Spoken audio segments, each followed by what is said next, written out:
মতুয়া এবং নমশূদ্রদের অপমান মহুয়া মৈত্রের। তৃণমূল সাংসদের অপমানের প্রতিবাদে মহুয়ার বিরুদ্ধে কল্যাণী থানায় অভিযোগ দায়ের। অভিযোগ, অল ইন্ডিয়া মতুয়া মহাসংঘের 8 আগস্ট অনুষ্ঠান থেকে অপমান করা হয়, সরকারি প্রকল্পের টাকা নেওয়া এবং ভোট দেওয়া, এই দুই বিষয় অপমান করেন মহুয়া মৈত্র। এবং মহুয়া মৈত্রের মন্তব্য নিয়ে রাজ্য জুড়ে নিন্দার ঝড়। তৃণমূল সাংসদের শাস্তির দাবিতে সরব, শাস্তি না হলে আন্দোলনের হুঁশিয়ারি মতুয়াদের। আরো একবার জানাই, মতুয়া এবং নমশূদ্রদের অপমান মহুয়া মৈত্র। তৃণমূল সাংসদের অপমানের প্রতিবাদ। সারা বছর তৃণমূলী আর ভোটের সময় সনাতন, এটা কি অঙ্ক ভাই? এক একটা এসসি বুথে আমরা 1000 টাকা লক্ষ্মীর ভান্ডার পেরে এসসি মহিলারা 1200 টাকা পায়, অথচ প্রত্যেকটা এসসি বুথে, নমশূদ্র বুথে, মতুয়া বুথে 100টা ভোট খুললে 85টা বিজেপি, 15টা অন্যান্য পার্টি। বাপরে বাপরে বাপ!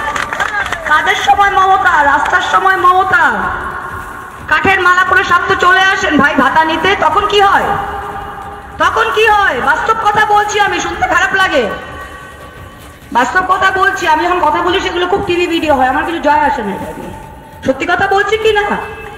তাহলে স্বাস্থ্য সাথীর সময় মমতা ভাই, প্রত্যেকটা দাসপাড়ায় স্বাস্থ্য সাথীর কার্ড আছে, লক্ষ্মীর ভান্ডার 3টে করে